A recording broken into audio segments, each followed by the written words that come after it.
본문 13절에 내가 하나님의 아들의 이름을 믿는 너희에게 이것을 쓰는 것은 너희로 하여금 너희에게 영생이 있음을 알게 하려 함이라 했습니다. 영생이 있음을 제대로 안다면 사실 죽음도 두렵지 않는 신분인 것입니다. 그러니 14절에 그를 향하여 우리가 가진 바 담대함이 이것이니 했습니다. 어떤 문제가 생기고 시련의 바람이 불어도 담대할 수 있다는 것입니다. 요한일서 2장 28절에 자녀들아 이제 그의 안에 거하라. 이는 주께서 나타내신 바 되면 그가 강림하실 때에 우리로 담대함을 얻어 그 앞에서 부끄럽지 않게 하려 함이라 했습니다. 우리에게 주신 영생으로 말미암은 담대함은 예수님이 재림하실 때에도 가져야 할 분명한 자세임을 말해주고 있습니다. 그러므로 우리가 이 종말 시대에 겪게 될 미래와 재난에 대해서 아는 것은 중요합니다. 제대로 알아야 지혜롭게 대처할 수 있습니다. 계시록에 기록된 말세에 예수님 재림 직전에 나타나는 재난은 7년 대환란입니다. 이때 각각 7개씩 인재앙, 나팔재앙, 대접재앙이 있습니다. 7번째 인재앙에서 7개의 나팔재앙이 나오고 7번째 나팔재앙에서 7개의 대접재앙이 나옵니다. 대체로 6번째 인재앙까지가 3년 반이고 7째 인에서 나팔재앙 시작될 때가 후 3년 반의 시점으로 봅니다. 그때 우리가 겪을 재앙은 창세부터 지금까지 없었던 인류 역사상 가장 큰 재앙이 될 것입니다. 첫째 인일 때자 평화를 가장한 흰말을 타고 적그리스도가 등장하게 됩니다. 세상에 희망을 주는 평화를 위한 지도자로 나타나서 그리스도인조차 미혹되는 일이 일어나는 것입니다. 그는 중동의 갈등을 봉합하고 제3성전 건축까지 가능하게 할 수도 있습니다. 어떤 인물이 그 역할을 할 것인지 두고 볼 일입니다. 둘째 인이 떼어질 때 붉은 말이 등장하며 세상의 화평을 제하고 서로 죽이게 합니다. 여기저기에서 분쟁과 전쟁이 일어날 수 있습니다. 셋째 인일 때자 검은 말이 등장합니다. 전쟁 이후 환경 파괴로 인해서 생긴 기근으로 극심한 인플레이션이 생깁니다. 한 데나리온은 노동자의 하루 품삯 가치입니다. 그러니까 약 10만 원에서 15만 원 정도의 가치입니다. 이 한 데나리온으로 밀 한 되와 보리 석 되밖에 살 수 없는 물가 수준이 됩니다. 밀 한 되가 10만 원 이상 간다는 겁니다. 넷째 인일 때자 청황색 말이 등장하면서 땅의 4분의 1의 사람이 죽임을 당한다고 합니다. 현재 인구가 80억 정도 되니까 20억이 죽는 일이 생긴다는 것입니다. 무엇이 그렇게 많은 사람을 죽게 할까요? 아마 3차 세계대전밖에 없을 것입니다. 현대판 바벨론인 미국과 서방 진영의 국가를 하나님께서 러시아를 이용하여 치는 전쟁이 될 공산이 큽니다. 이 전쟁으로 미국과 유럽 그리고 러시아에 많은 인명피해가 일어날 수 있을 것입니다. 다섯째 인일 때자 앞서간 순교자들의 탄원과 기도가 나옵니다. 그들은 하루속히 악의 심판을 탄원합니다. 하지만 예수님은 조금 기다리라고 하십니다. 여섯째 인일 때자 큰 지진이 일어나 산과 섬이 옮겨지고 해는 검어지고 달은 피처럼 됩니다. 하늘에서 혜성이 떨어지고 권력자들은 피해서 벙커로 들어갑니다. 산과 섬이 옮겨질 정도의 지진이면 아마 진도 10 정도는 될 것입니다. 이때 1월 성신의 징조가 있고 혜성도 떨어집니다. 이 심판 앞에서 능히 설 자가 없습니다. 일곱째 인일 때자 반시간 동안 고요한 후 창세로부터 악에 대한 심판을 원하는 신자들의 기도가 담겨있는 향로를 땅에 쏟자 뇌성, 음성, 번개, 지진이 났습니다. 현재의 악부터 시작해 이전의 바벨론의 악까지 처리해달라는 기도들이 쌓여있는데 그것을 주님께서 이루어주시는 순간입니다. 7인이 떼어진 후 7 나팔 재앙이 시작됩니다. 첫째 나팔을 불자 피 섞인 우박과 불이 땅으로 떨어져서 땅의 수목과 풀의 3분의 1이 불타 온통 불바다처럼 됩니다. 둘째 나팔을 불자 불붙은 큰 산이 바다에 던져져 바다의 3분의 1이 피가 됩니다. 아마 화산 폭발을 예상할 수 있습니다. 이 일로 바다의 생명체인 어류 3분의 1이 폐사하고 그래서 배를 이용한 어업도 크게 타격을 받습니다. 세 번째 나팔을 불자 쑥이라는 별이 떨어져 강들의 3분의 1이 쑥이 됩니다. 강과 여러 물샘의 3분의 1이 망가져 그 물을 구할 수 없어 사람들이 죽습니다. 네 번째 나팔을 불자 해와 달의 3분의 1이 기능을 잃습니다. 낮과 밤의 3분의 1이 빛의 비춤이 없어져 어두워집니다. 다섯 번째 나팔을 불자 지옥 무저갱이 열려 전갈의 권세를 받은 황충들의 세력이 하나님 인을 받지 않고 짐승의 표를 받은 사람만 골라서 5달 동안 괴롭힙니다.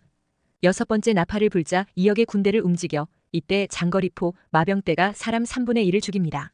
이 마병대는 지옥에서 올라와 말의 입에서 불, 연기, 유황이 나온다고 했습니다. 2000년 전에 사도 요한이 받은 계시인데 놀랍게도 오늘날 미사일 정거리포의 모습과 형상을 그대로 묘사하고 있습니다. 그런데 이런 재앙을 모두 겪고도 살아있는 사람들이 여전히 회개하지 않고 하나님을 거부한다고 했습니다. 그리고 7번째 나팔을 불자 거기에서 7대접 재앙이 나옵니다. 첫째 대접을 붙자 짐승의 표 받은 자들과 우상에게 경배한 자들에게 악하고 독한 헌대가 납니다. 둘째 대접을 붙자 바다가 피가 되어 모든 생명이 죽습니다. 애굽의 나일강을 피로 만든 모세와 같습니다. 그러니 더 이상 바다의 음식을 먹을 수가 없습니다. 셋째 대접을 붙자 심히 오염되어 버린 강이 피가 됩니다. 즉 심각한 적조 현상이 퍼져갑니다. 물의 근원까지 적조 피해를 피해갈 수 없게 됩니다. 그러니 더 이상 마시고 사용할 수 있는 물을 구하기가 어려워지는 것입니다. 넷째 대접을 붙자 해가 뜨거워져 40도 50도 이상으로 기온이 올라가니 사람을 태울 정도입니다. 그러자 사람들은 하나님 이름을 회방하고 몸부림치고 발광을 합니다. 다섯째 대접을 붙자 나라가 어두워지며 아픔과 종기가 창궐합니다. 종기로 사람들이 자신의 혀를 깨물 만큼의 아픔이 쌓입니다. 여섯째 대접을 붙자 짐승이 아마겟돈 전쟁을 위한 군대를 모읍니다. 그러나 인류의 가장 마지막의 빛과 어둠의 전쟁인 아마겟돈 전쟁에서는 예수님 입에서 나오는 말씀의 검으로 짐승의 군대를 한 번에 전멸시킵니다. 일곱째 대접을 붙자 가장 큰 지진이 생겨 섬과 산악이 사라지고 큰 우박이 내립니다. 하나님이 큰 음녀 바벨론 세상을 심판합니다. 하나님 진노의 포도주를 받아 온 세상에 큰 재앙이 옵니다.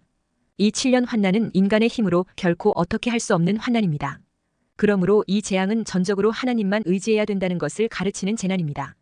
만약 하나님이 택한 백성을 환난에 통과시키신다면 하나님의 특별한 기적으로 살리시고 먹이시고 인도해 가실 것입니다.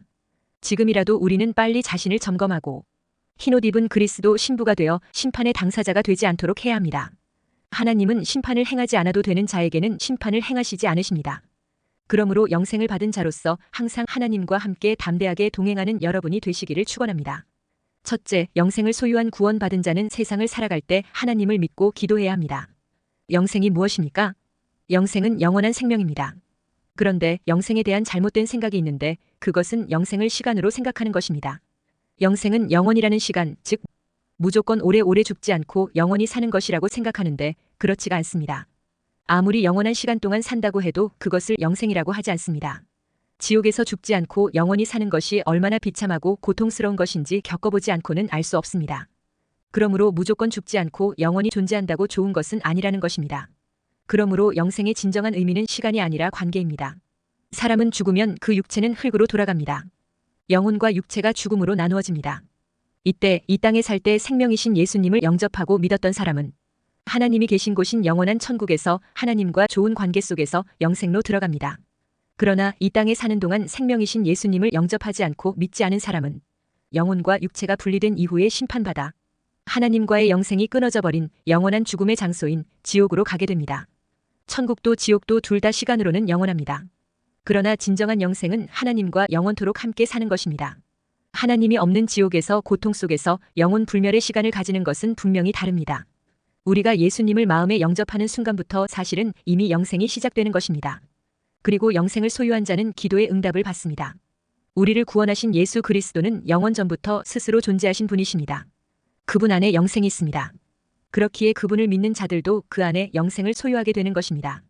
그래서 본문 11, 12절에 또 증거는 이것이니 하나님이 우리에게 영생을 주신 것과 이 생명이 그의 아들 안에 있는 그것이니라. 아들이 있는 자에게는 생명이 있고 하나님의 아들이 없는 자에게는 생명이 없느니라 했습니다. 이 영생은 너무도 많은 복을 가져다 주는데 요한은 그 첫 번째로 기도의 응답을 말하고 있습니다. 이 기도는 영생을 소유한 자들의 특권이며 하나님과 연결되는 통로가 됩니다. 이 기도에는 몇 가지 조건이 있습니다. 첫 번째는 그분의 뜻대로 구해야 합니다. 본문 14절에 그를 향하여 우리가 가진 바 담대함이 이것이니 그의 뜻대로 무엇을 구하면 들으심이라 했습니다. 사람들은 자신의 기도가 모두 기도한 대로 응답되기를 기대합니다. 그러나 그렇지 않습니다. 기도의 응답은 내가 원하는 대로 되는 것이 아니라 하나님의 뜻대로 되는 것입니다. 그러므로 기도 응답은 하나님의 뜻에 맞는 기도를 드릴 때 오는 것입니다. 두 번째는 드려진 기도가 응답될 줄로 믿어야 합니다. 본문 15절에 우리가 무엇이든지 구하는 바를 들으시는 줄을 안즉 우리가 그에게 구한 그것을 얻은 줄을 또한 아느니라 했습니다. 하나님께서는 하나님의 뜻대로 구하는 성도들의 기도에 응답하십니다. 이것이 이루어지는 것은 시간적 차이는 있겠지만 하나님의 뜻에 부합하면 반드시 이루어집니다. 둘째, 기도는 모든 문제를 해결할 수 있는 만능 열쇠와 같습니다. 그러므로 무엇보다도 말세를 사는 성도들은 기도의 사람이 되어야 합니다. 오늘날 많은 사람들이 모든 것을 해결하는 만능 열쇠를 가지려고 애를 씁니다. 어떤 사람은 권력으로 안 되는 문제도 해결된다면서 권력 만능주의를 추구합니다. 그래서 오로지 권력 하나를 쫓아 일생을 달립니다. 그런데 어떤 사람은 돈이 최고라고 여깁니다. 이 사람은 황금이 만능이라고 생각합니다. 또 지식인들은 과학이 세상의 많은 문제를 해결할 수 있다면서 과학 만능을 외칩니다. 그러나 실은 그런 것들이 만능이 될 수는 없습니다. 그런 것이 우리에게 약간의 유익은 줄 수 있지만 그것으로 결코 만능으로 삼을 수 없습니다. 그러나 기도는 진짜 모든 문제를 해결할 수 있는 만능입니다. 어느 시대 어느 장소에서도 기도는 만능 키와 같습니다. 그러므로 동서고금을 막론하고 기도하는 사람이 망한 적은 없습니다. 어떠한 어려움이 와도 기도하는 자를 이기지 못합니다.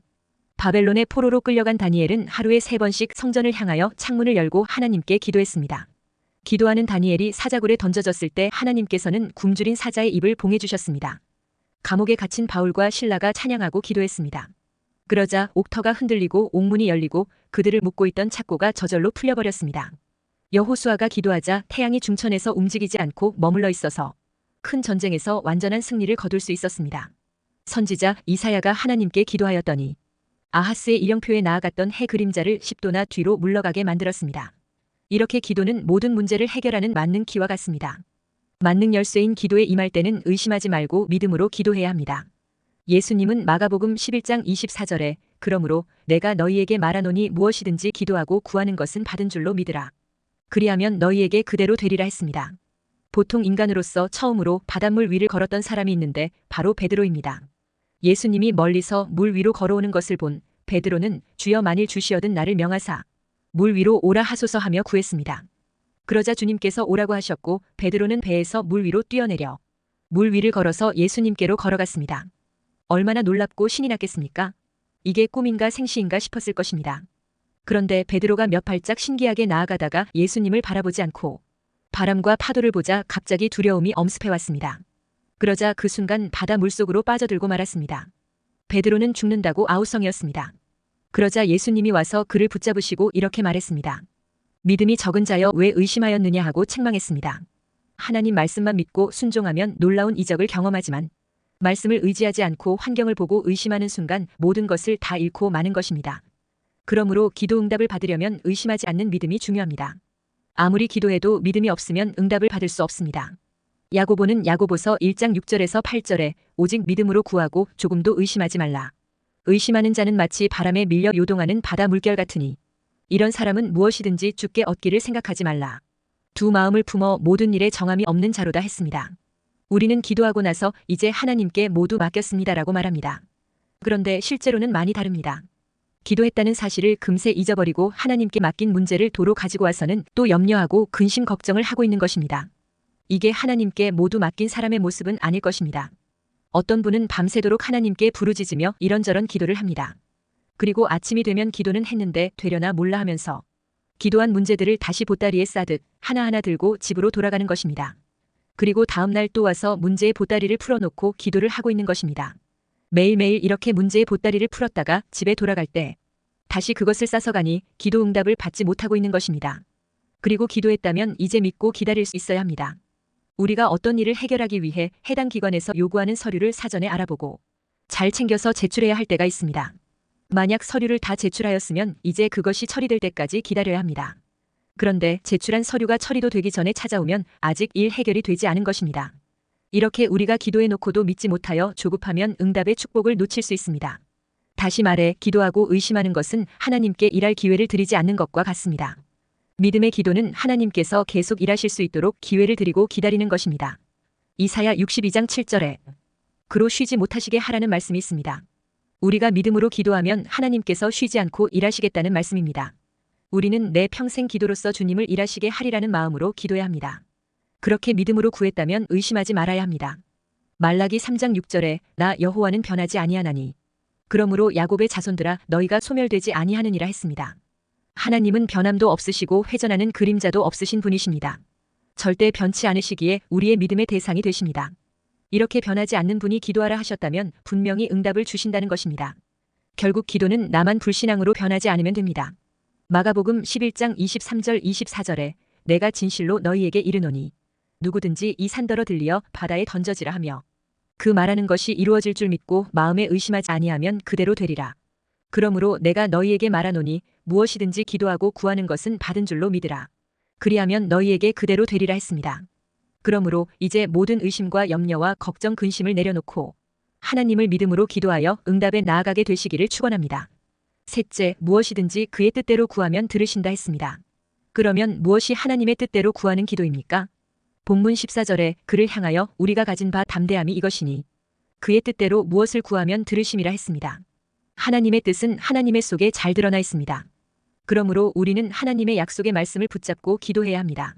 하나님의 뜻을 가장 잘 아시는 분은 성령이시므로 성령의 감동을 받아 기도해야 합니다.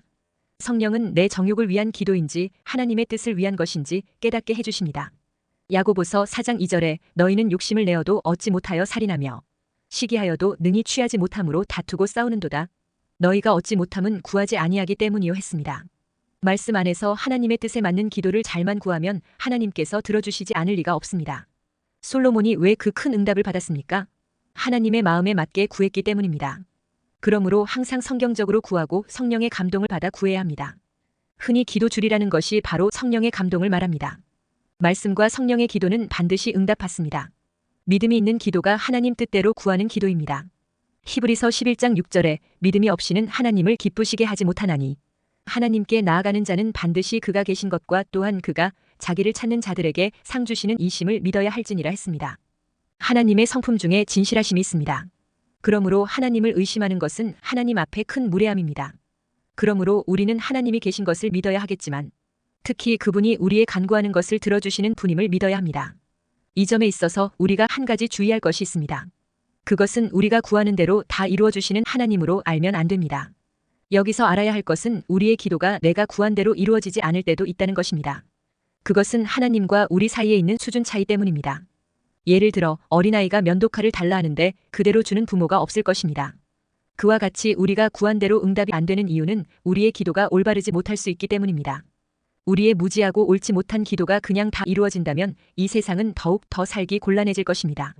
하나님은 의로우신 재판장이시기 때문에 신자들이 구하는 무지하고 불의의 소원은 이루시지 않는 것입니다. 우리 하나님은 불의를 행하지 않으시는 분이시기 때문입니다. 어디까지나 하나님의 선하시고 기쁘신 뜻대로 드리는 바른 믿음으로 더욱 성장해 가야 할 것입니다. 그러면 더 많은 응답의 체험이 있게 될 것입니다. 기도의 가장 중요한 요소 중에 하나가 바로 기도드리는 자의 심정의 간절함입니다. 인간은 아직 부패한 본성이 남아있기 때문에 때로는 게으르고 망령된 근성으로 믿음의 기도를 드린다고 하면서도 때로는 간절하지 못하고 무성의하게 드리는 기도가 있습니다. 형식에만 흐르고 외모로만 인간에게 나타내려는 기도가 있는 이런 기도는 다 잘못된 기도들입니다. 사무엘의 어머니 한나의 기도는 너무 간절해서 엘리 선지자가 볼 때 술에 취한 줄로 생각할 정도였습니다. 예수님은 기도의 간절함을 설명하면서 벗을 위하여 떡 3덩이를 밤중에 빌리러 왔을 때 비록 벗됨을 인하여서는 일어나 주지 아니할지라도 그 간청함을 인하여 일어나 주었다고 했습니다. 더구나 누가복음 18장에 불의한 재판관을 찾아간 과부가 아무리 무시를 당하고 외면을 당해도 낭망치 않고 항상 간절히 간청했을 때 소원이 성취되었다는 예수님의 비유는 믿음으로 간절하게 끝까지 강하게 기도하라는 말씀인 것입니다. 응답이 더디다고 금방 포기해버리는 나약한 기도 말고 끝까지 포기하지 않고 간절히 기도하는 믿음의 사람이 되어 응답의 축복에 나아가게 되시기를 축원합니다.